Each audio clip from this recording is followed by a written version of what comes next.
All right, we are off and running on another episode of What's the Spread? Miles on Sports here with Mr. Brad Thomas. How are we doing, my friend? Hey, we are doing so good. I'm so excited. I'm going to a football game this weekend. You're going to a football game this weekend. Anytime we can go see teams play live in action, it is always a good weekend. Halloween weekend is upon us, which means that Yes. the season's about to heat up. It's hard to believe that we're going into the last third of the college football season here once we get into November. It should be one of the most exciting Novembers that I can remember in a long time. But we finally have the Big Ten, really Big Ten East matchups that we've been waiting for this season, and it starts with College Oh Game my Day. God. Michigan and Michigan State, a top 10 matchup. First time in this rivalry's history that these teams have started 7-0. I remember when we started this podcast years ago, this was one of the first games we talked about. I think we've talked about it every year since, but the implications of this game have not meant more than this.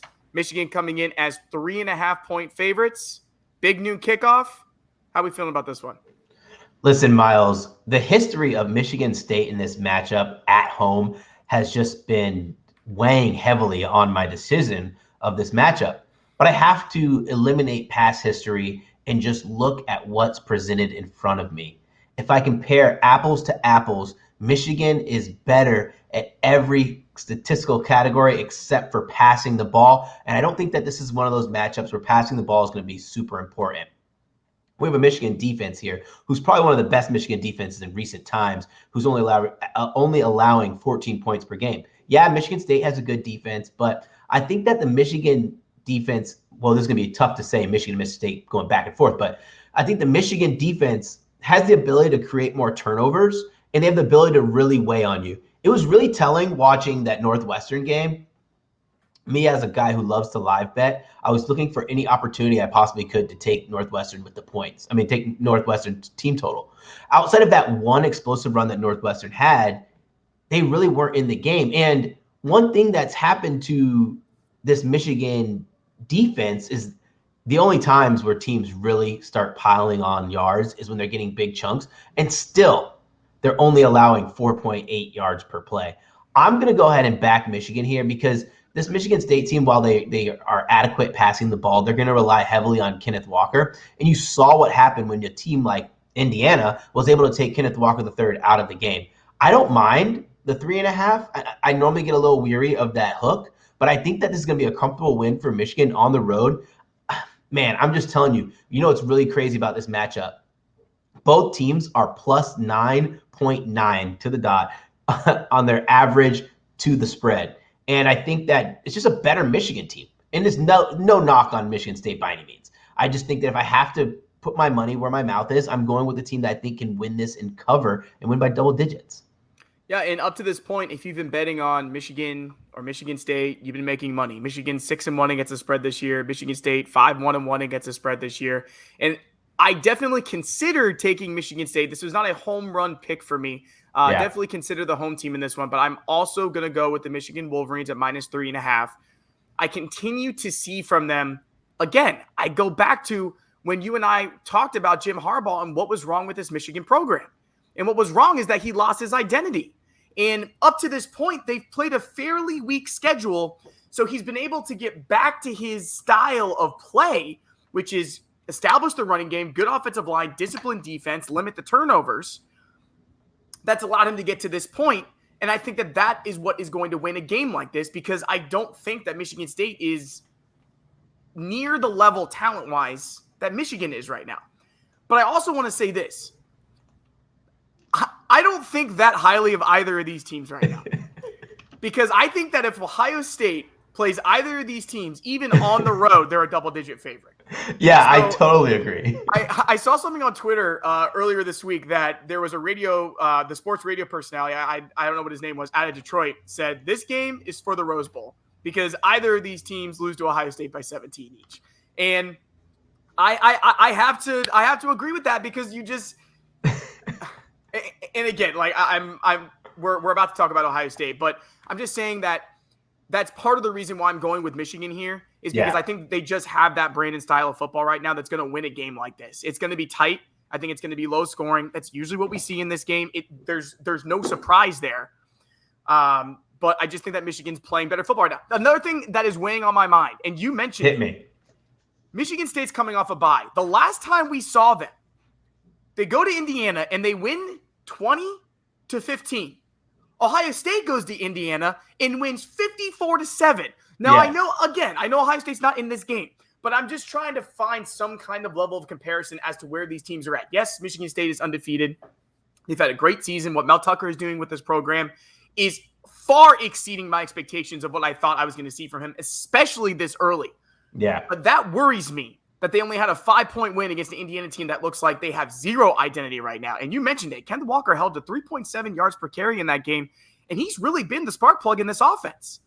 So the defense is there, and they're going to play well, but I think Michigan's defense is going to play better. I totally agree, Miles. Like that Indiana game was really telling. Up next, I'm going to introduce the game that you're so excited at. We have number 20, Penn State, Nittany Lions, traveling to the Shoe to take on the number 5 Buckeyes. Buckeyes are laying 18.5 points. Lead us off, Miles. Tell me where you're going. All right, well, I haven't been back in the Shoe since we lost to Oregon on an 85-degree day in early September as 14.5-point home favorites. But here I am getting back to the Shoe. It's going to be a night game. It's going to be a scarlet out. There's going to be a lot of excitement. You know, as Buckeye fans, we're disappointed that Penn State loses back-to-back games to Iowa and Illinois. Yeah. Here's the first thing that I noticed about this game, though. The line opened at 12.5. Okay, so what's funny is I didn't see what the line opened at. I just saw the 17.5, and then I saw it move to 18.5. And I thought, oh, that seems like a pretty – I was like, whoa, it opened at 12.5? Yeah.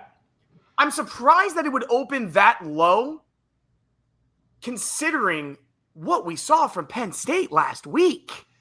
I mean, Illinois is not a good football team. And they had – Sean Clifford's been injured.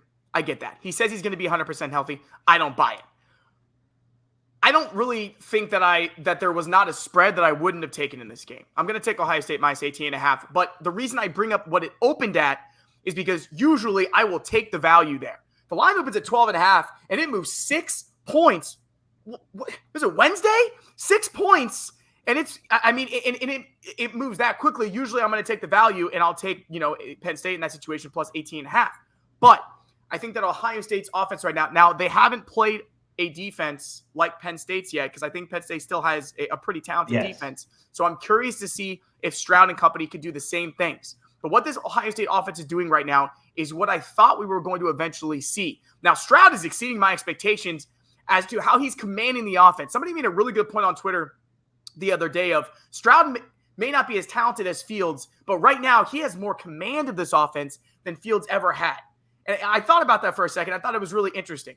It's the way that he's seeing his receivers and keeping his head down the field. And Garrett Wilson and Chris Olave and Jackson Smith and Jigba and Travion Henderson, this offense is nearly unstoppable right now. It was one of the best Buckeye performances last Saturday against Indiana that I have seen in a really long time. Probably since 2019 when, I thought that was one of our best teams. But in a game like this, I think that eventually the ball is going to get rolling. I don't think Penn State's going to be able to keep up, and I think we win by 21-22. Listen, I have every glowing thing to say about the Buckeyes. CJ Stroud, it was a point at the beginning of the season where we were saying that he couldn't complete a deep ball. Right. Now, CJ Stroud has the number 1 total QBR in entire college football.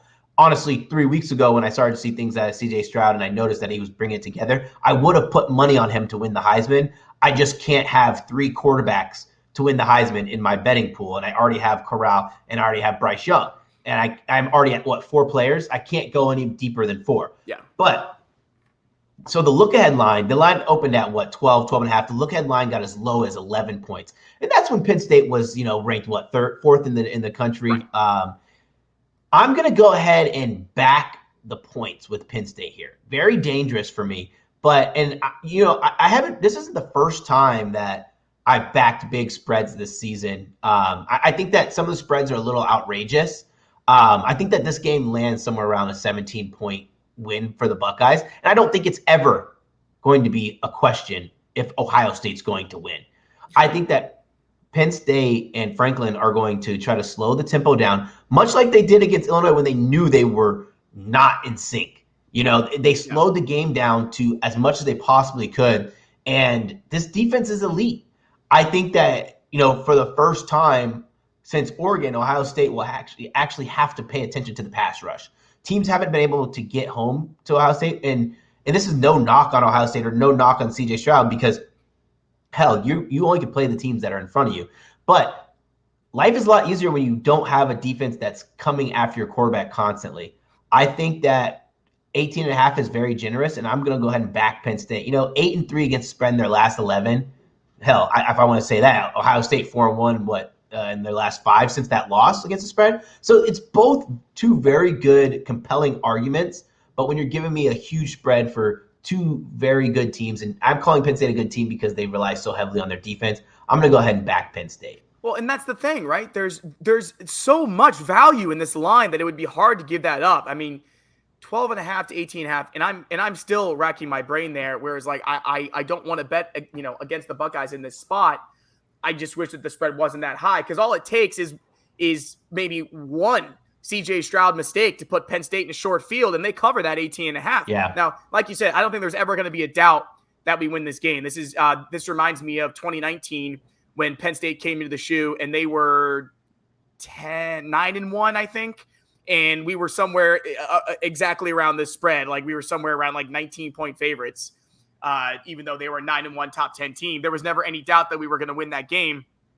But it's difficult to cover a point spread this high in a top 25 matchup. One last thing I'll say hit me. About my friend James Franklin in his press conference this week. He says, I'm looking ahead to Illinois. Not sure what he was doing there. I'm pretty sure you're playing Ohio State. He also called the horseshoe, he called it the Big House, which, for those of you who don't know, the Big House is where Michigan plays their football games. And also, Illinois is a team in Illinois, not a team in Ohio. What I'm saying is something's going on with James Franklin. He's looking for that USC next job. week. Yeah. Oh, but I'll tell you something.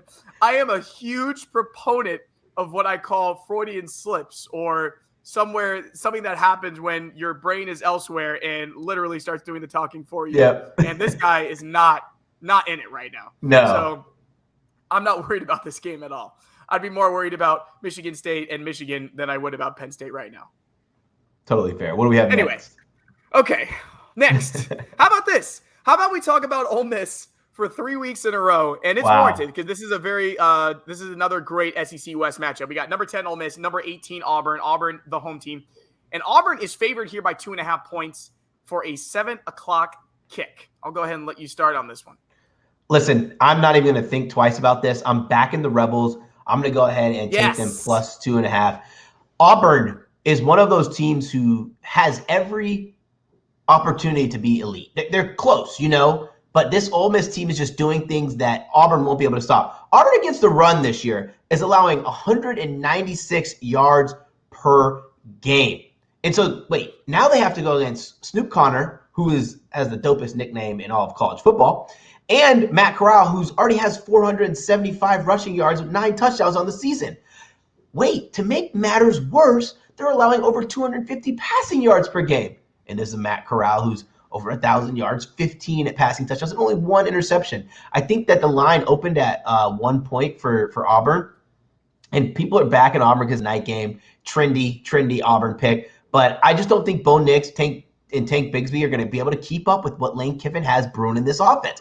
Look at that LSU game. The LSU game for me was so telling because, man, they got slapped in the mouth. They got stopped in 3 consecutive drives that were down 7-0, and I go, Ole Miss is done. I wasn't wagering anymore. I already had money on Ole Miss. I'm like, they're done.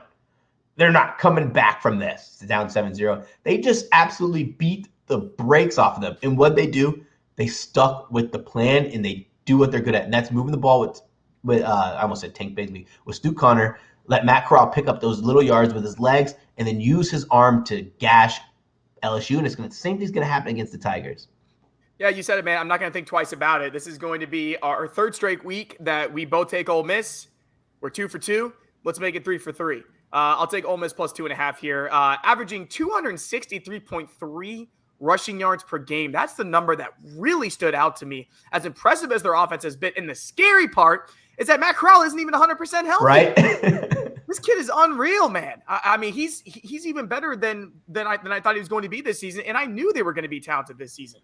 Ole Miss is still very much in this race, and I think it's an absolute slight to them that they are plus 2.5 here. Now, I think a lot of that is history. I think Auburn's won 9 of the last 10, something like that. Yeah. And they've also just been dominant. That might be at home, but they've just been dominant against Ole Miss. But this right now is a different Ole Miss team, and I think that even though Auburn they're having a good season of their own, but listen, man, Ole Miss has come through for me 2 weeks in a row against Tennessee and LSU. I'll take him again against Auburn. Take him again against Auburn, and you even said something on one of our last podcasts about how Lane Kiffin's turning programs around. And heck, as a Bama guy, I'm going to say that he turned that Bama program around, because Bama before Lane Kiffin was all defense. Our offense was non-existent. Lane Kiffin comes in. Now look at us. We're averaging, 39 points per game again this season? Look at FAU, what he did there. And now look at Ole Miss. He's a great coach, and he knows how to get the most out of his guys. It's a mentality, man. And he's got it. And Lane Kiffin has had his ups and downs in his career. Yes. But you could also argue that Alabama turned around Lane Kiffin. It was a match made in heaven. Yeah, it was. Heaven. I don't think there's ever been a better marriage in college football history than Lane Kiffin and Alabama. That changed everything for both of them. It did. All right, let's go ahead and wrap it up with another favorite game that we usually talk about year in and year out, but this year it's not top 25. We got the number 1 team in the country, Georgia, and we got Florida in the world's largest outdoor cocktail party out there in Jacksonville, Georgia. 14-point favorites. I'll go ahead and start with this one. I'm taking Georgia, minus 14.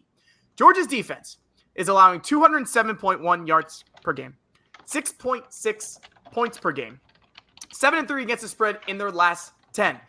But even more than that, there is nothing that I'm seeing from Florida right now. 4 interceptions in that LSU game, 2 from each quarterback. 49 points allowed. Now, here's where I'm interested, though, because JT Daniels is expected to be back. Kirby Smart says that down the stretch, not just this game, but down the stretch, he's going to use JT Daniels and Stetson Bennett. Yeah. I'm going to wait to see how that plays out.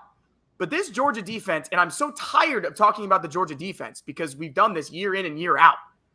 But this might be the best Kirby Smart Georgia defense we've ever seen. Yes. I'm taking Georgia here. I'm backing the Bulldogs here. Listen, I don't think the Gators are going to score more than 21 points in this game. Nope. And I sure as hell know that Georgia is going to score at least 35. So that gives us a cover there. This is a Florida team who is awful, man. It's not, and they're not even awful on their own accord. They're awful because for some reason Dan Mullen is just so I try to say it without being disrespectful, but he's just so in his own way. Like, he really is. How long did it for him to take for them to start Kyle Trask? How long is it for them to start Anthony Richardson? I understand it's hard to bench a guy like Emory Jones, but you look what Alabama did when they benched Jalen Hurts. You have to let the man know that Anthony Richardson gives them the best shot at winning. And Dan Mullen should be sick of himself for saying that he's going to play both Richardson and Emory Jones. This Gator team's 3-4 against the spread, man. And what they cover against Alabama, that was their Super Bowl. They won the Super Bowl by covering to Alabama. They're not going to be able to move the ball on this elite Georgia defensive line.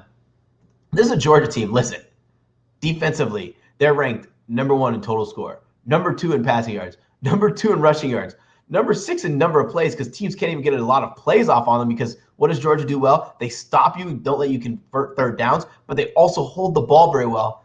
Ugh, my God. And guess what? Number 1 in yards per play.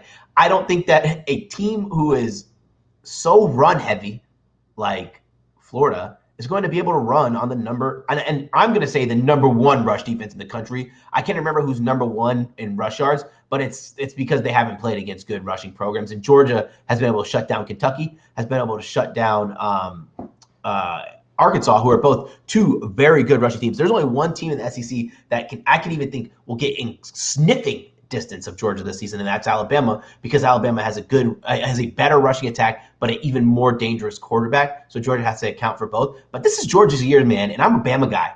This is Georgia's year. It's up to them how deep they want to go in the playoffs if they want to win it. It's up to Kirby Smart not getting his own way. It's up to Kirby Smart making halftime adjustments.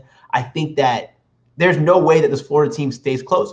even Gator fans themselves are saying, man, I don't want to watch the Gators get destroyed this weekend. And it's going to happen. And like a lot of a lot of people don't follow football as closely.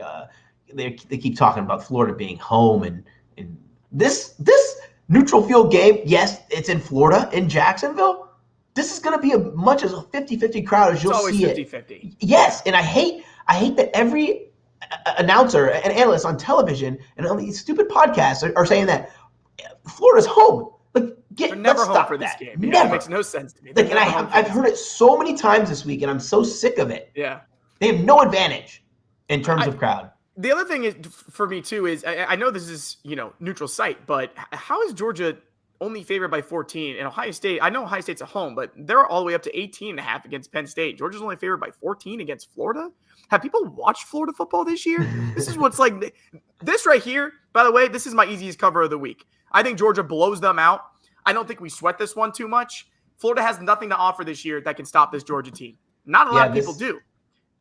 I've been doing a lot of early line looking, line shopping, as you call it. And I've been waiting. This was the first bet I made this week. I made it public on my Twitter at Mr. Brad Thomas because I think that it's going to be a fun cover. I just don't think that Florida is going to score more than 21 points. And we know that Georgia's getting theirs. What happens when Anthony Richardson throws a pick? Or what happens when Emory or Anthony gets sacked for a fumble? That's free points for Georgia. Yeah. I should have never, ever had that Kentucky cover. Ever. Oh, my gosh. By the way, yeah, that was insane. Yeah. So. Insane Kentucky cover. But see, that makes me feel better about this one because now Georgia's due for the cover because, in my opinion, right now, I think they're the best team in the country. Easily. People want to put Alabama up to 3, whatever.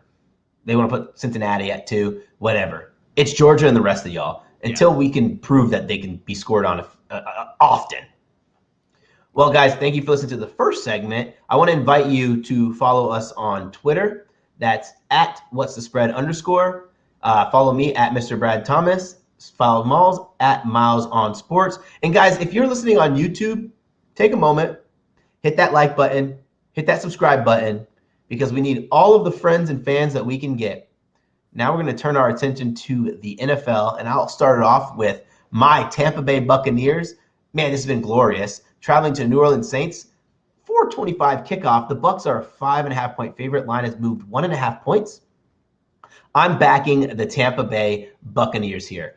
I love attacking teams on short weeks, right? It's sure. We got the Saints here who just played in a humdinger. And, I was wondering what would we see out of this Saints team. And I think it's so funny because I think I said this on Twitter that Sean Payton cannot wait to draft a quarterback in the first round. Jameis Winston has made so many improvements, but he does not have it mentally. He thinks that he has to do everything. I think that this Bucs, when we get our pass D on there, our rush D, I think when we're getting pressure on the quarterback, Jameis is going to make mistakes. Yes, the Bucs are terribly spread this year, 3-4 against the spread. Saints are 3-3 against the spread. They didn't even cover in their last game, and they barely won. The receiving core is god-awful. This is a team, mind you, who has Jameis Winston at the helms, who was the passing champion 2 seasons ago, who's only averaging 176 passing yards per game. I don't think that even if he plays this banged-up Bucs secondary, he's going to stand a chance. I like the Bucs to cover here. It's been tough sledding for the Bucs this matchup, 1-2 against the spread in our last 3, but give me Tampa Bay all day. Tom Brady, every single game has been defying the odds. Old man out there passing for 4 and 5 touchdowns per game. And what's really exciting is seeing how our defensive line is really holding up. I was worried, very worried what would happen without Levante David. It didn't look like we missed too much of a step. And Levante David, he might play this game. Having JPP good, oh boy. JPP getting to the quarterback, pressuring, it allowed Shaq Barrett to open up and get more sacks. I think it's been a long time since Shaq Barrett was constantly in the backfield because JPP was out. Well, now you can't double team both guys. So, yeah, go ahead and give me the Bucs -5.5. I think we're going to win by like a 14 number. The Saints, you said they've actually done pretty well in this matchup recently. I'm going with the Saints plus 5.5 here. Their defense, when digging into the numbers, actually is reflecting their 4-2 record. I think it's the defense that's getting it done and not the offense. Creating pressure on 26% of their opponents' dropbacks. They're near the top of the league in quarterback knockdowns with 29. And the reason I bring that up is because against the spread this year, Tom Brady and the Bucs, Philly, Chicago, Miami, Atlanta. All mediocre teams, 3-1 against the spread. Dallas, LA, and New England, a big 0-3 against the spread. I think that this 5.5 is a little too high, especially on the road. So I'm going to back the Saints here plus 5.5. Well, listen, I want to slow you down there for 1 second. Because if we're going to go from team by team basis and we're going to talk about teams that they've played, you want to bring up a stat talking about quarterback play and all this. They played against Geno Smith, Tyler Heineke, Daniel Jones, rookie, but I'm just and talking Matt about Jones. against the spread numbers here. Oh, okay, right? okay. It's the against the spread numbers that stood out to me, and I'm also not putting the Saints in that elite tier. But what I am saying is that the Bucs are easily covering against the some of the worst teams in the league, but they're having trouble against some of the better teams in the league. 5.5 is a big number. I just hope you're not saying that the Saints and the Cowboys are on the same level, because I think the Cowboys have a legitimate Super Bowl contending team. Okay. Yes. Yeah. I mean, I put New England in that tier too. I'm just pointing out who they're not covering against and who they are covering against. Fair, totally fair. That's all. 5.5 is a big number. All right. Moving on. Speaking of, we got the Dallas Cowboys and the Minnesota Vikings on Sunday Night Football. The Cowboys are 1.5-point favorites. Brad, don't break my heart. They haven't lost against the spread yet. We got to go with the Cowboys. I'm picking 100%. That's okay. I'm 100% backing the Cowboys. Yeah, absolutely. Let me say something really quick. Yeah.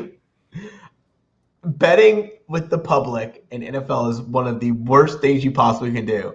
But it is only right that America's team is the heaviestly bet team by the public, and they've covered every game. The best.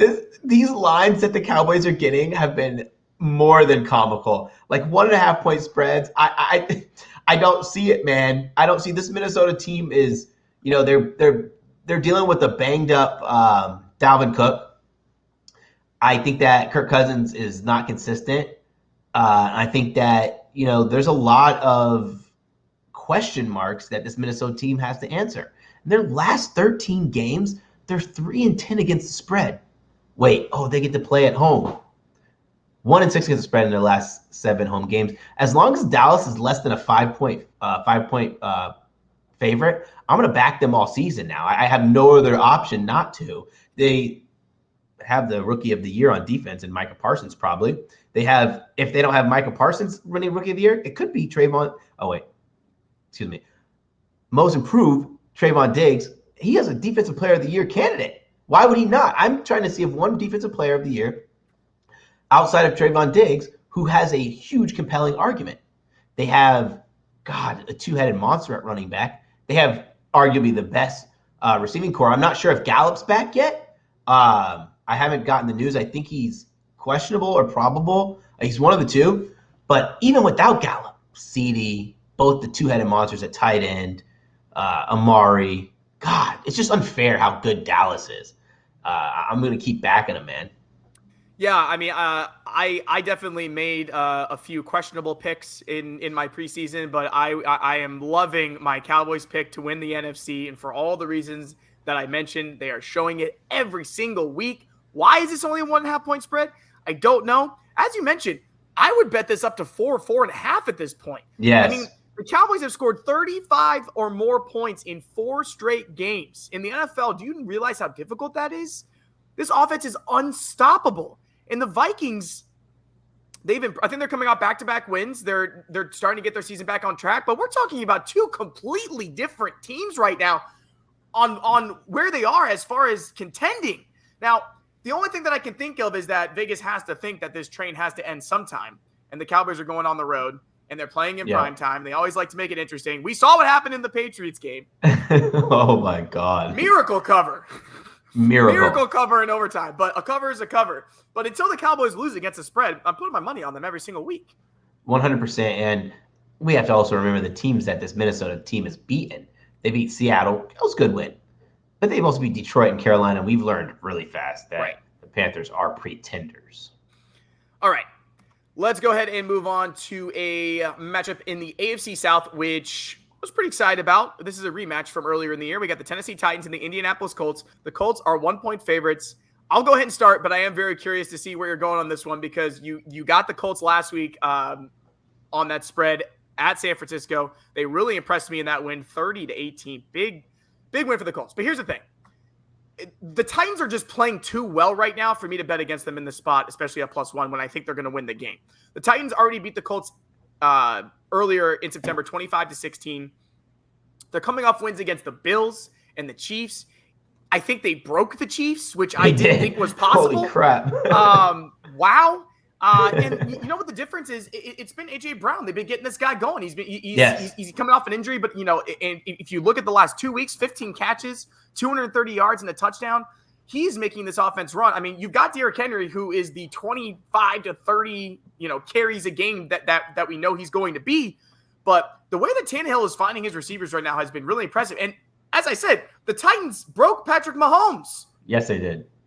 So it just, for me, for this one, again, impressive performance by the Colts last week. Wentz only has 1 interception on the year. Jonathan Taylor also playing at a very high level right now, touchdown in 4 straight games. But I think the Titans win this game, so I'll take the +1. Listen, this is an interesting matchup because we have a top 10 rush defense versus a top 10 rushing attack. And you would never guess that the top 10 rush defense is the Titans. I think the Titans have finally lived up to Vrabel's expectations in terms of D-lines. He's a great defensive coordinator, defensive-minded coach. But for a long time, these past 2 seasons, they haven't lived up to that expectation of having stout D-line constantly getting pressure. That D-line's very good, and you saw it against the Bills. You saw it against I don't even want to say you saw it against the Chiefs because the Chiefs are god-awful at blocking. They spent all that money on that offensive line, but it's working. It's working really well. And you said something that's so important. Imagine having a team on offense where your quarterback has the easiest job of his life because he can hand it off to his running back who can take it the distance on any carry, or he can throw it downfield and have a guy who can not only burn you, but also can body you and win that one-on-one in A.J. Brown. I'm going to go ahead and back the Titans. I said at the beginning of the season when I was doing my my division predictions that this would be a split. I don't think that the Colts are there yet. The Colts defense and Darius Leonard has been playing very well, but they're not quite there. I think this is a win for the Titans, and it doesn't even matter how much we need to win by. As long as we win the game, we cover the spread. Yeah, it's nice that we only need a win. We really only need a win from the Cowboys at 1.5, and then we would only need a win from the Titans at +1. So we really don't even have to worry about points here. This is nice. Yeah, very All nice. right, let's go ahead and round it out with the Pittsburgh Steelers and the Cleveland Browns. The Browns are 3.5-point favorites. Now, we have to assume that Baker and Chubb are going to play. I believe they both practiced today, so they should be on pace. Although I think Baker is a little more of a question mark than Chubb. Correct me if I'm wrong. I'm not 100% sure at this point. But I got to think that if one or both of them are not playing, this is a different spread. I don't know. Yeah, so right now, as it stands, not too much going from the news from the Baker Mayfield camp. It's still questionable, and Chubb is still questionable. Chubb's dealing with a calf injury, so he's more likely to play. I have gone back and forth on this so many times, right? Dude, I can't back the Steelers, bro. Like, I just can't do it. They're not good. Like, even in what game was that? When they played against, was it the Seahawks? It just shows you that if they have a couple of lucky big plays, like that big play to Deontay Johnson, they don't have the offensive firepower, and they're not giving the quarterback enough time to make those plays consistently throughout the game. Where the Browns, they have good enough defense where they're going to be in his face all the time, every single time. And those big plays, they might happen once, but it's not happening all game. I don't care if Case Keenum or Baker Mayfield are playing quarterback. It's just a matter of a good defense versus a very bad offense. And, if you just look at box scores and stats and fantasy points, Pittsburgh Steelers look like a 6-win team, But no, they're bad. And I don't have much to say about this game because I just think that when you're betting on a team, So we're gonna say let's hypothetically say I'm betting on the Steelers. When you're betting on a team who's averaging less than 20 points per game, you really, really need an elite defense. Well, their defense is not elite. Their defense is good at best, allowing I think it's 22 points per game or something like that, 20 points per game. I don't think that they don't give any reason for them not to load the box against them and just go ahead and put pressure on them, because they aren't giving the quarterback time. And no offense to Najee, this is nothing against him, but he's not the type of running back to go jam his head into 3 defenders every single play. He likes to use a lot of finesse, and they don't give him the space to do that. So I'm backing the Browns here, regardless of who's playing quarterback. Man, there's no way I'm getting down with the Steelers. I think the Browns can put up a big score against the Steelers defense. Yeah, we're gonna agree on 3 of the last 4 here. And I was tempted to take the Steelers 11-4 against the spread in their last 15 games as an underdog, and I thought to myself, man, Steelers plus 3.5 here would be a really smart pick. It's not. I'm gonna go with Browns minus 3.5, and I'll back the Browns wherever the spread moves, whoever plays or doesn't play. Just to put it out there, that obviously this is at time of recording, but wherever this line ends up moving, I'm gonna go with the Browns here, who really, after they get the win, but just a lackluster performance on Thursday Night Football. They really need a divisional win here to really get their season back on track and to be the team that we thought they were going to be. Now, no one saw the Bengals coming in this division. Let me tell you something right now, and that's changing everything. Yes. In this division, because the Bengals look like the real freaking deal. And how about that? Bengals plus 6. Not only do they cover the plus 6, they won the money line win, baby. And you know what's funny about that Bengals game? I want to say this real quick.